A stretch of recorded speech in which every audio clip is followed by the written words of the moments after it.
Assalamualaikum warahmatullahi wabarakatuh. Di sini saya akan menjelaskan beberapa teknik dari pembebasan jalan napas. Baik, di sini saya akan memulai dari menjelaskan pengertian pembebasan jalan napas. Pengertian dari pembebasan jalan napas adalah tindakan yang dilakukan untuk membebaskan jalan nafas dengan tetap memperhatikan kontrol servikal. Kemudian, untuk selanjutnya adalah pemeriksaan jalan nafas. Pemeriksaan jalan nafas dapat dilakukan dengan tahap dan langkah sebagai berikut.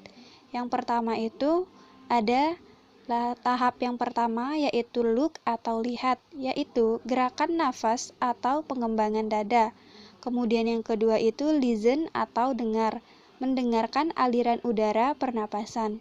Kemudian untuk tahap yang ketiga, feel atau rasakan adanya aliran udara pernapasan dengan pipi penolong.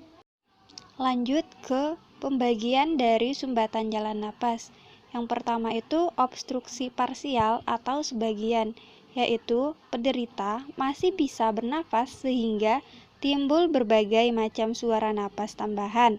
Berikut macam-macam obstruksi parsial atau sebagian. Yang pertama itu snoring. Snoring adalah keadaan di mana timbulnya suara mengorok akibat lidah jatuh ke belakang, diatasi dengan perbaikan airway. Untuk perbaikan airway-nya, berikut cara mengatasi snoring. Dilakukan secara manual. Yang pertama, chin lip atau angkat dagu. Yang kedua, hit till atau tekan dahi. Kemudian yang ketiga itu jaw thrust atau manuver angkat dagu. Ingat, pada pasien dengan cedera leher dan kepala, hanya dilakukan manuver jaw thrust dengan hati-hati dan mencegah gerakan leher. Langkah-langkah untuk melakukan tindakan head till chin lip. Yang pertama, letakkan tangan penolong pada dahi korban. Gunakan tangan yang paling dekat dengan kepala korban. Yang kedua, tekan dahi sedikit mengarah ke belakang dengan telapak tangan sampai kepala penderita terdorong ke belakang. Yang ketiga, letakkan ujung jari tangan yang lainnya di bawah bagian ujung rahang bawah. Yang keempat, angkat dagu ke depan, kemudian lakukan gerakan ini bersamaan tekanan dahi sampai kepala korban pada posisi ekstensi maksimal. Pada pasien bayi dan anak kecil tidak dilakukan sampai maksimal, tetapi sedikit ekstensi saja. Tahap yang kelima, pertahankan tangan di dahi korban untuk menjaga posisi kepala tetap ke belakang. Yang keenam, buka mulut penderita dengan ibu jari tangan yang menekan dagu. Perlu diingat, yang pertama, bagi korban masih bayi, gerakan ekstensi kepala tidak boleh maksimal. Yang kedua, tangan jangan menekan di jaringan lunak bawah dagu. Yang ketiga, jangan gunakan ibu jari untuk mengangkat dagu. Yang keempat, awasi mulut korban agar tetap terbuka. Yang kelima, jika korban dengan gigi palsu, cobalah pertahankan pada posisinya, tetapi jika mengganggu atau sulit dipertahankan, sebaiknya gigi palsu tersebut dilepas. Selanjutnya, jaw thrust. Gunakan teknik ini jika korban mengalami trauma tulang belakang atau curiga trauma tulang belakang. Langkah-langkah melakukan jaw thrust. Yang pertama, lutut di sisi atas kepala korban.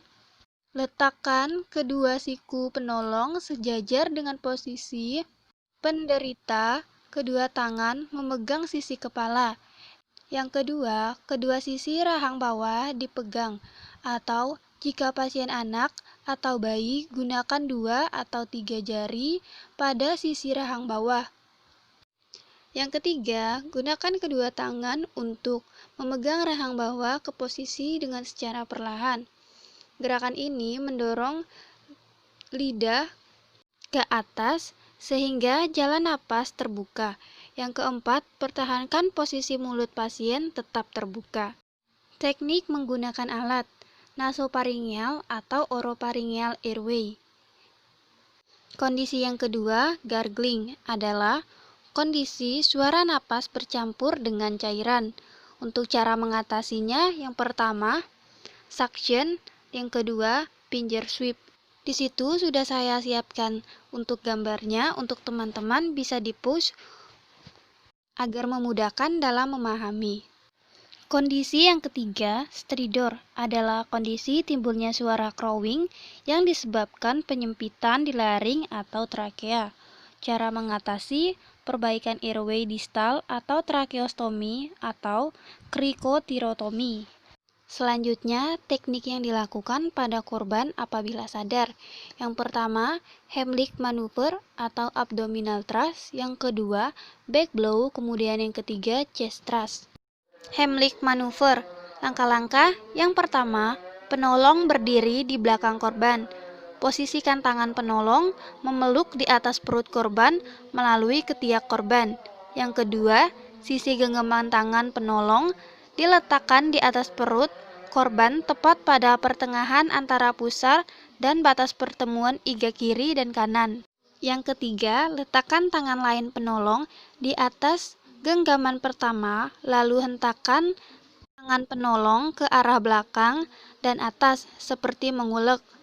Posisi kedua siku penolong ke arah luar. Kemudian lakukan hentakan sambil meminta pasien membantu memuntahkannya. Yang keempat, lakukan berulang sampai berhasil, namun tetap harus hati-hati. Kontraindikasi abdominal thrust adalah kehamilan tua dan bayi serta dewasa gemuk dapat dilakukan menggunakan chest thrust atau back blow, yaitu dengan menepuk atau memukul punggung pada pertengahan daerah di antara kedua skapula. Chest thrust untuk bayi, anak yang gemuk, dan wanita hamil sudah saya sertakan link untuk videonya. Kemudian untuk penjelasan gambar, tekan tulang dada dengan jari kedua atau telunjuk dan jari ketiga atau jari tengah kira-kira pada garis antara kedua puting susu.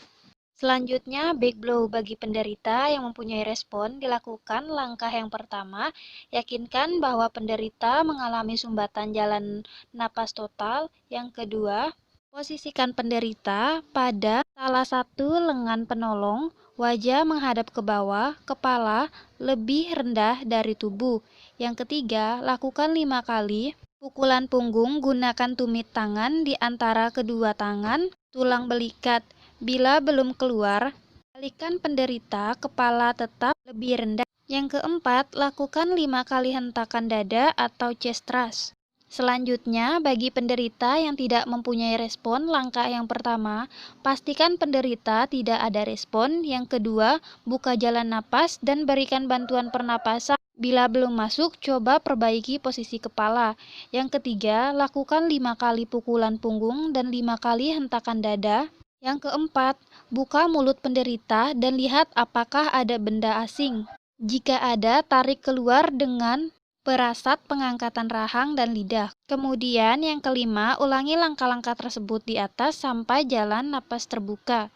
Sekian penyampaian teknik-teknik tentang pembebasan jalan napas di video saya. Terima kasih.